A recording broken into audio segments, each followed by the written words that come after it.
Dalam nama Bapa dan Putra dan Roh Kudus. Amin.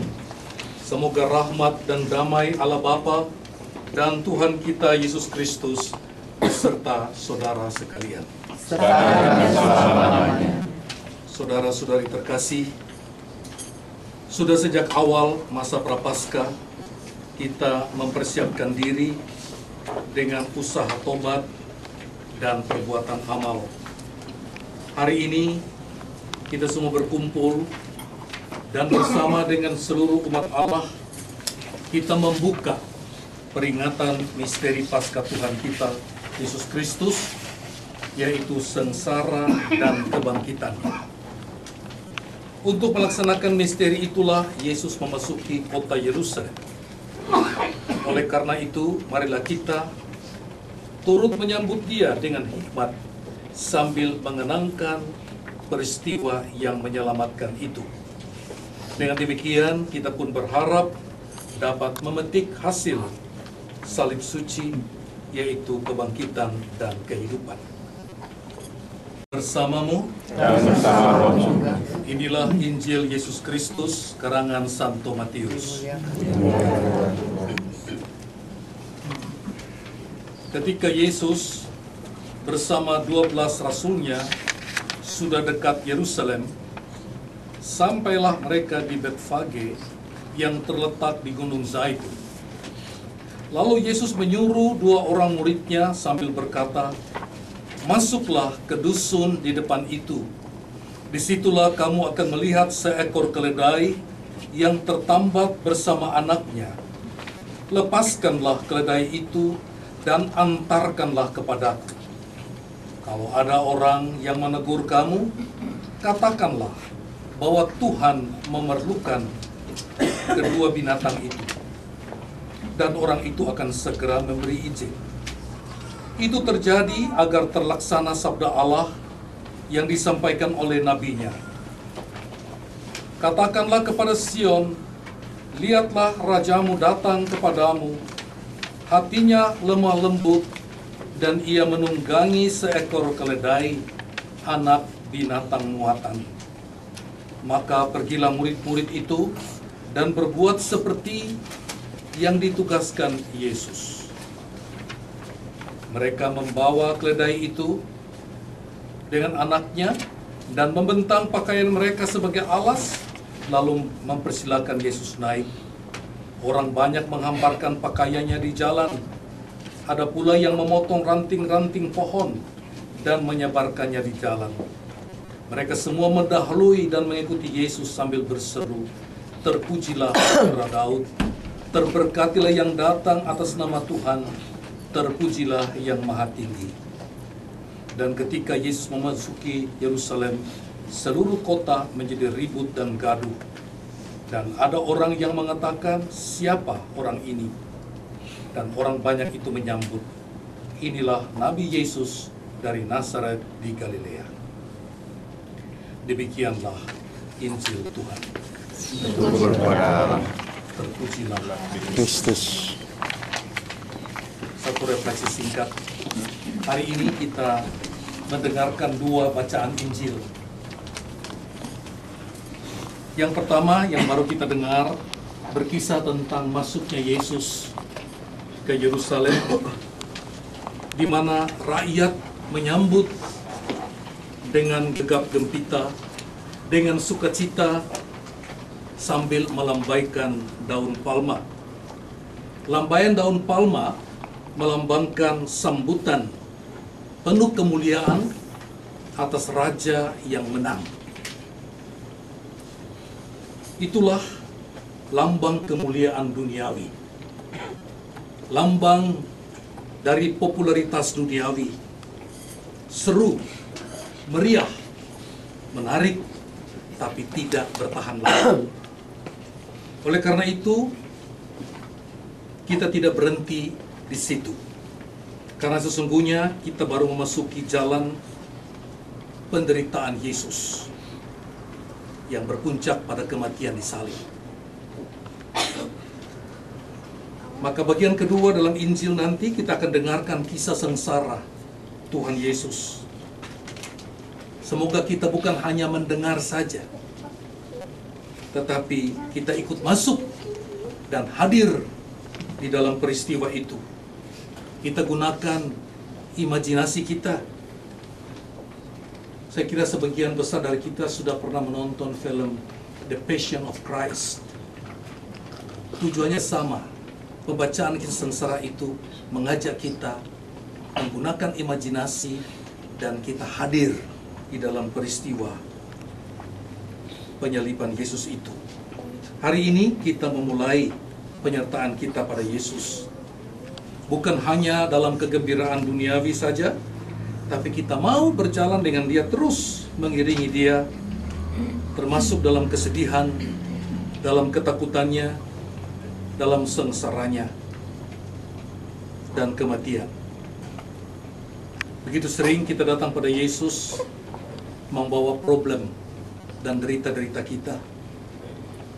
Hari ini kita mau menemani Dia, dan kita mau memberikan kesaksian akan penderitaannya, dan dengan cara itu kita mau menunjukkan kasih yang sesungguhnya. Marilah kita membuka hati kita selebar-lebarnya untuk mendengar, membayangkan penderitaan Yesus, dan agar kita pun siap masuk di dalam deritanya dan dalam derita orang lain.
Kisah sengsara Tuhan kita Yesus Kristus, karangan Santo Lukas.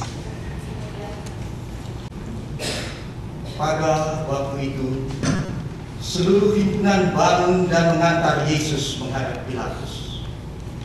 Mereka mulai mengungkapkan tuduhannya melawan Yesus.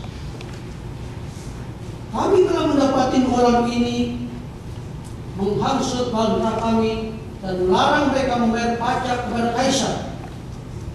Dia pun menyebut dirinya Kristus dan Raja. Pilatus bertanya kepada Yesus, "Benarkah engkau raja orang Yahudi?" Yesus menjawab, Memang benar katamu itu. Berkatalah Pilatus kepada imam-imam kepala dan orang-orang banyak, "Saya tidak menemukan satu kesalahan pun pada orang ini." tetapi mereka semakin mendesak. Dengan ajarannya, ia menghasut rakyat seluruh Yudea, mulai dari Galilea sampai di sini. Mendengar kata Galilea, Pilatus bertanya, apakah dia seorang Galilea? Dan setelah mengetahui bahwa Yesus berasal dari wilayah kekuasaan Herodes, Pilatus mengirim dia kepada Herodes, yang ketika itu berada di Yerusalem. Ketika melihat Yesus, Herodes amat gembira, karena sudah lama ia ingin melihatnya. Ia sudah mendengar banyak tentang Yesus dan berharap menyaksikan suatu mukjizat. Banyak pertanyaan diajukan kepada Yesus, tapi Yesus tak menjawab sepatah kata pun. Para imam kepala dan ahli kitab hadir juga dan tetap menuduhnya. Herodes lalu menghina dan mempermainkan Yesus. Ia mengenakan pakaian putih padanya, lalu mengirim dia kembali kepada Pilatus. Sejak hari itu, terjalinlah persahabatan antara Herodes dan Pilatus. Sedangkan sebelumnya mereka bermusuhan. Setelah mengumpulkan imam-imam kepala, pemuka-pemuka rakyat dan seluruh umat, Pilatus berkata kepada mereka, "Orang ini telah kamu hadapkan kepadaku sebagai seorang penghasut rakyat. Aku telah memeriksa perkaranya di hadapanmu, tetapi aku tak menemukan satu kesalahan pun yang kamu dudukan.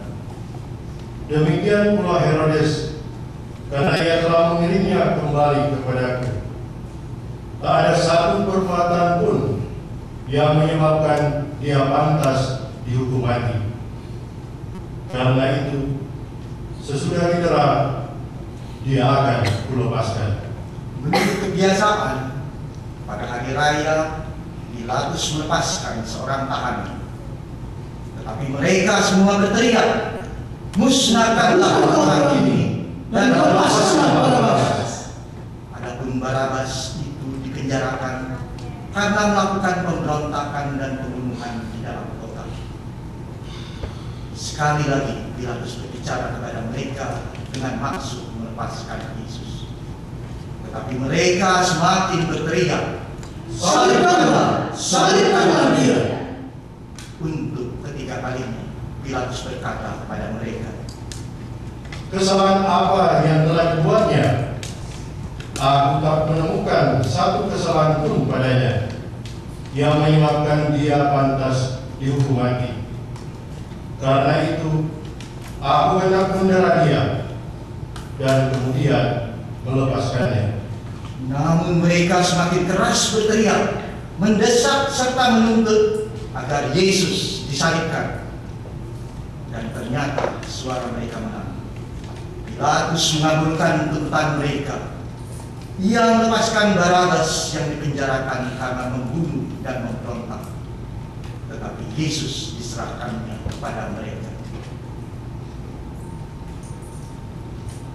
Mereka pun membawa Yesus keluar kota. Di tengah jalan, mereka menahan seorang yang bernama Simon, orang Kirene, yang baru kembali dari laut. Mereka meletakkan salib Yesus ke arah bahunya dan menyuruh dia mengikuti Yesus. Amat banyak orang mengikuti Yesus, di antaranya sejumlah besar wanita yang menepuk-nepuk dada dan meratapi dia. Yesus berpaling kepada mereka dan berkata, "Putri-putri Yerusalem, janganlah menangisi aku, melainkan tangisilah dirimu dan anak-anakmu. Karena akan tiba masanya orang berkata, berbahagialah wanita-wanita mandul yang tak pernah mengandung dan tak pernah pula menyusui anak. Lalu mereka akan berkata kepada gunung-gunung, runtuhlah menimpa kami. Karena jika kayu hidup diperlakukan demikian, apalagi kayu kering." Mereka juga membawa dua orang penjahat untuk disalibkan bersama dengan Yesus. Tibalah mereka pada suatu tempat yang disebut Tengkorak. Di sana mereka menyalibkan Yesus dan kedua penjahat itu, seorang di sebelah kanan dan seorang lagi di sebelah kiri. Berkatalah Yesus, "Bapa, ampunilah mereka itu, karena mereka tidak mengerti apa yang mereka lakukan." Mereka pun membagi-bagikan pakaiannya dengan membuang pundi. Orang banyak berdiri sambil menonton, tetapi pemuka-pemuka rakyat mengolok-olok Yesus dan berkata seorang kepada yang lain, Orang lain diselamatkannya, hendaklah ia menyelamatkan dirinya sendiri. Jika ia Kristus, pilihan Allah. Prajurit-prajurit pun mengolok-olok dia. Mereka mendekat dan memberinya cuka sambil berkata, Jika engkau raja orang Yahudi, selamatkanlah dirimu sendiri. Di atas kepalanya tertulis dalam bahasa Yunani, Latin, dan Ibrani, inilah raja orang Yahudi. Seorang dari kedua penjahat yang bergantung di kayu salib bersama dengan Yesus mencerca dia sambil berkata, Jika engkau Kristus, selamatkanlah dirimu sendiri dan kami. Tetapi penjahat yang lain menegur dia, Tidakkah engkau takut kepada Allah? Engkau telah menerima hukuman yang sama. Kita memang sepantasnya dihukum karena perbuatan kita, tetapi orang ini tak bersalah sedikit pun. Lalu ia berkata, Yesus, ingatlah saya kalau engkau memasuki kerajaanmu. Yesus berkata kepadanya, Sungguh hari ini engkau akan bersamaku di Firdaus. sekitar pukul 12 sampai pukul 3 petang, jadilah gelap di seluruh muka bumi. Matahari menjadi suram dan tirai gelisah tercarik dua. Yesus pun berseru dengan suara nyaring, Bapa, ke dalam tanganmu kuserahkan rohku. Setelah berkata demikian, Yesus wafat. Marilah kita berlutut dan hening sejenak.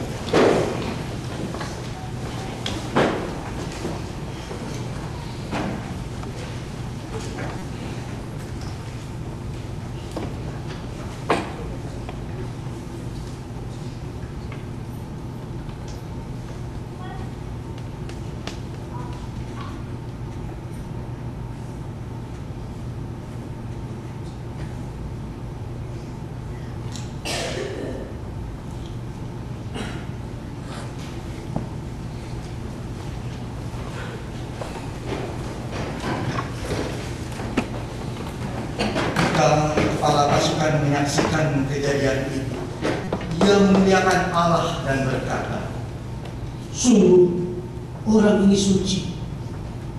semua orang yang telah berhimpun untuk melihat segala kejadian itu kembali ke rumah masing-masing sambil menepuk-nepuk dada. Sahabat kenalan Yesus berdiri melihat dari jauh. Di antara mereka juga wanita-wanita yang mengikutinya dari Galilea.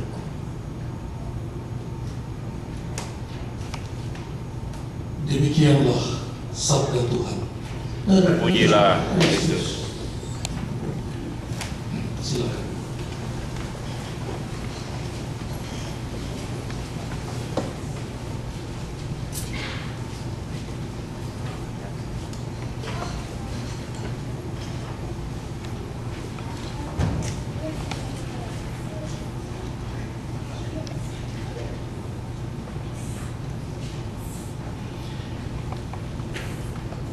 Biasanya di dalam liturgi sebelum Konsili Vatikan kedua tidak ada renungan sesudah bacaan ini, sebab seluruh penghayatan itu dipusatkan pada imajinasi kita dan pesan-pesan sudah cukup terekam.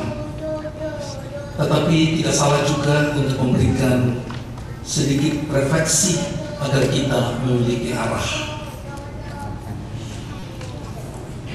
Di dalam masyarakat demokratis dikenal satu istilah yang disebut Vox Populi, Vox Dei. Suara rakyat adalah suara Tuhan. Suara terbanyak dari rakyat adalah hukum yang tertinggi. Tetapi tidak selalu dalil ini menjadi dalil yang benar. Kita mendengarkan di dalam bacaan Injil tentang sengsara Yesus, Pilatus tidak menemukan kesalahan apapun yang patut membuat Yesus dihukum, apalagi dihukum mati.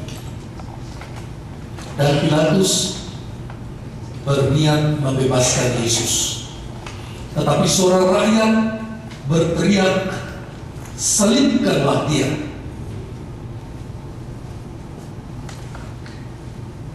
Sementara menurut hukum, Sang Barabas, seorang pelaku perampokan dan pembunuhan dan pemberontak yang layak dihukum, karena suara rakyat dia dibebaskan. Bebaskan Barabas dan salibkan Yesus. Begitulah terjadi satu legalisasi apa yang diinginkan orang banyak, walaupun itu tidak benar. Itu pun tetap terjadi di negeri ini, di negeri kita. Pada masa yang lalu, perkawinan sejenis dianggap sesuatu yang terlarang. Tetapi sekali lagi, karena suara terbanyak, maka mulai diizinkan.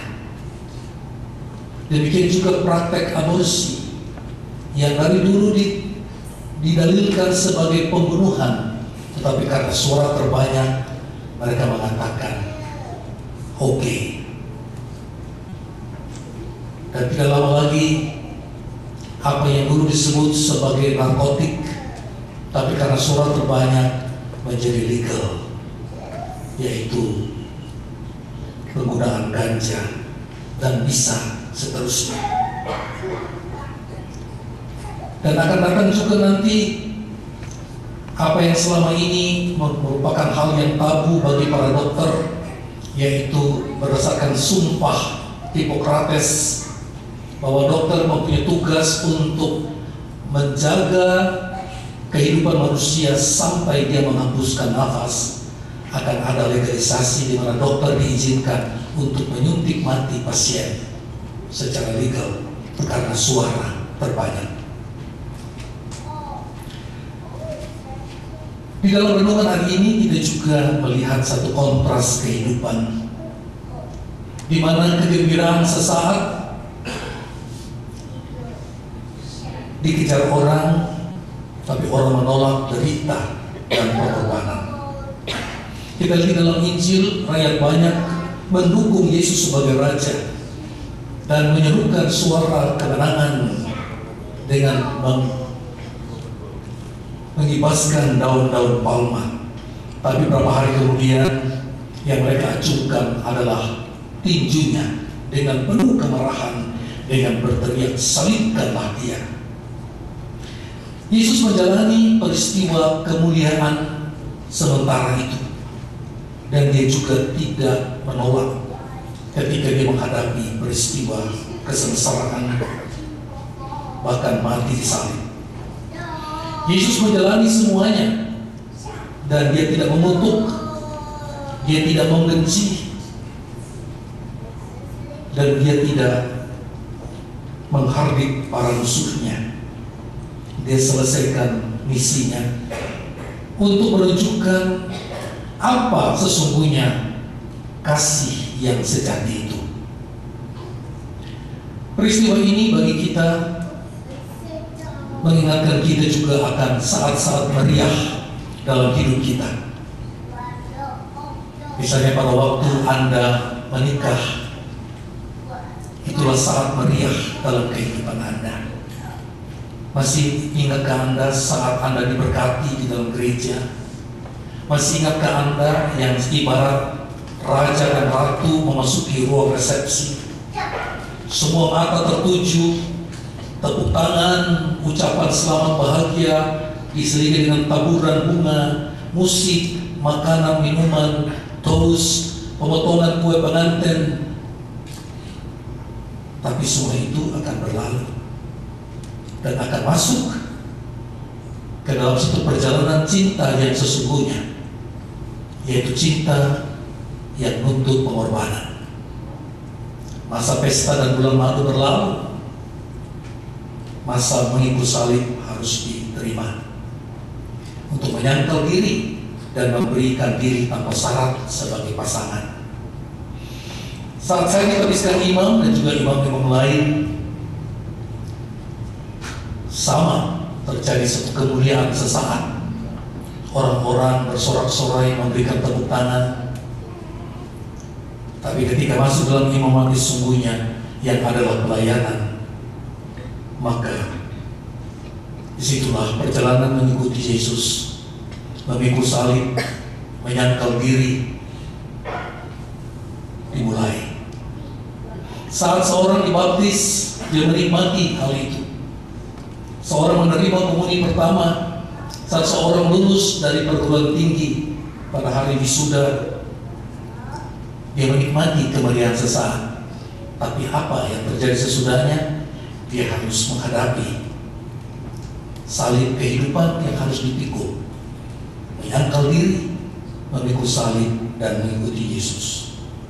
Namun kita bersyukur karena lewat peristiwa ini Yesus telah menunjukkan kepada kita bahwa setelah melewati peristiwa meriah, kita memikul salib, kita tidak menganggap hidup itu sesuatu yang sial dan berat, tapi kita menganggap itulah jalan, itulah satu-satunya jalan untuk selamat.